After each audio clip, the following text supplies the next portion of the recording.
मजबूत रनिंग करा आणि मजबूत अभ्यास करून फायनल रिझल्ट मिळवूनच आणा। नमस्कार मित्रांनो, आजच्या मोटिवेशनल व्हिडिओमध्ये आपलं स्वागत आहे।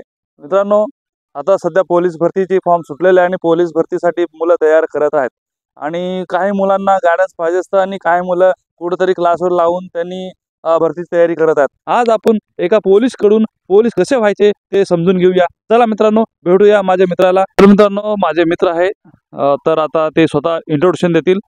सर, आपलं नाव काय आहे? नमस्कार, माझं नाव जनार्दन टकले। नमस्कार सर, पोलीस भरती तयारी करण्यासाठी अथवा पोलीस होण्यासाठी सगळ्यात महत्त्वाची मुद्दा काय आहे अथवा भरती कशी तयारी केली पाहिजे, थोडक्यात सांगा सर। पहिलं मी हे सांगेन की तुमची पहिली जिद्द पाहिजे की मला पोलीस व्हायचे। बरोबर। बस। सर, ग्राउंड किती मार्काची असते? ग्राउंड 50 मार्काची आता आणि लेखी? लेखी 100 मार्काची। आणि त्याची तयारी कशी केली पाहिजे? त्याची दोन्ही आता खूप गरजेचं आहे, कारण ग्राउंड आधी असते त्याच्यामुळे ग्राउंड करणं खूप गरजेचं आहे। ओके। आणि लेखी पण जसा वेळ मिळेल तसं करणं गरजेचं आहे। सर, ग्राउंड सकाळी केलं पाहिजे की संध्याकाळी केलं पाहिजे? सकाळी ग्राउंड मस्ट राहील। ओके। वातावरण पण चांगलं असते सकाळी। ओके, सकाळी ग्राउंड केलं पाहिजे। हो। आणि लेखीची तयारी कशी केली पाहिजे सर? लेखीची तयारी आपल्याला क्लास उपलब्ध आहेत हा। आणि भरपूर काही मटेरियल उपलब्ध आहे। त्याच्यानंतर टेलिग्राम चॅनल आहे। ओके। आणि याच्यामधून तुम्ही करू शकता। सर, मार्गदर्शन कोणाकडून घेतलं पाहिजे? मार्गदर्शन अनुभवी लोकांकडनं घ्या हा। किंवा अनुभवी जे मित्र आहेत आपले, 1-2-3 वेळा ते 1-2 मार्काने राहिलेले असतात, बरोबर। खूप मार्गदर्शन महत्वाचं असतं, कारण ते त्याच्यामधनं आलेले असतात। ओके। आणि हा। त्यांना माहित असते एक्झॅक्ट काय चुकलंय आपलं, बरोबर। आपण कुठं कमी पडलो। हा हा।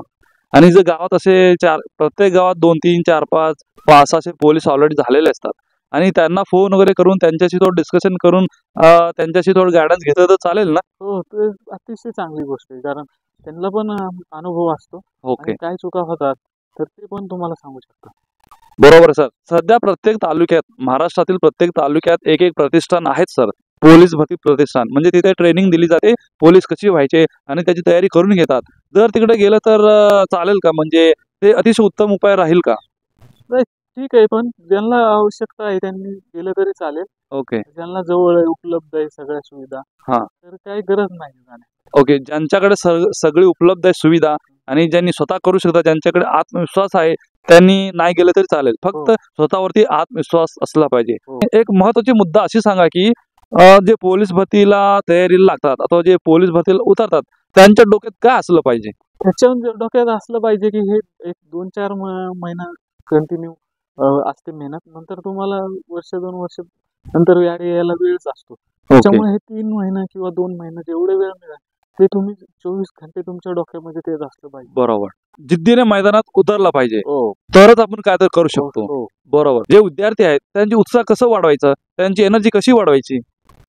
त्यांची एनर्जी, आपली परिस्थितीची जाणीव असली पाहिजे प्रत्येकाला। बरोबर। आणि जे आपले आई वडील आहेत तेच आपले आयडॉल आहेत। बरोबर। ते किती काम करतात दिवसामध्ये, रानामध्ये किंवा जे काही काम करतात आपले आई वडील, तेच डोक्यावर ठेवून आपण काम केलं पाहिजे। 1-2 वेळा झालं नाही समजा, मी तयारी भरपूर केलेलं आहे आणि गावात टोमणे मारणारे भरपूर लोक असतात, मग ते कसे सहन करायचं, ते कसे हँडल करायचं? ते खूप चांगला प्रश्न आहे तुमचा। ते खूप सोपं आहे। ओके। ते डिलीट करायचं, तुम्ही ते निग्लेक्ट करायचं, दुर्लक्ष करायचं। बरोबर। त्यांना वेळ आपला देत बसायचा नाही। बरोबर।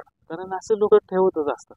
म्हणजे गावाकडील विद्यार्थी कशी तयारी केली पाहिजे? महत्वाचा प्रश्न विचारला तुम्ही। कारण आता डिजिटल युग आहे, तुम्हाला आता घरी बसल्या सगळी तुम्हाला ऑनलाईन कोचिंग वगैरे सगळं मिळू शकतं। बरोबर। म्हणजे गावाकडच्या मुलाला अतिशय सोपं आहे। बरोबर। तिकडे ग्राउंड पण असते, वातावरण पण छान असते, घरचं खाणं, डाएट वगैरे असतं, त्याच्यामुळे ग्राउंड आणखी चांगलं होऊ शकतं। बरोबर। ऑनलाईन क्लास असल्यामुळे तुम्ही मार्गदर्शन घेऊन तुम्ही अतिशय चांगला रिझल्ट आणू शकता। बरोबर। अति उत्तम सर। कायम आपल्या डोक्यात असलं पाहिजे की मला पोलीस व्हायचंय, बाकीच्यांचं मला माहित नाही काय होणार आहे, मी 100% ह्या वेळेस होणार। आणि खाण्यापिण्याबद्दल काय सांगू शकता सर? खाण्याविषयी आपल्याला काय डाएट वगैरे, रात्री चणे वगैरे भिजवून, शेंगदाणे, गूळ वगैरे सकाळी तुम्ही ग्राउंड केल्यानंतर खाऊ शकता।